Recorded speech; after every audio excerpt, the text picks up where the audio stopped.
vending machine, 3 hard drinks, coin operator and the cup dispenser. This is the Philippine money. 1 coin and 5 coins, old one, new one, 10 coins.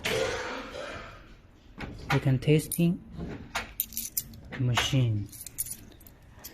Now we put like 1 coin.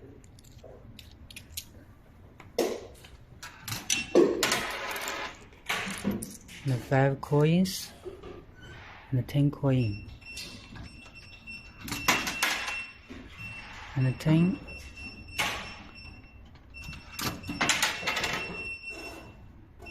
and 10.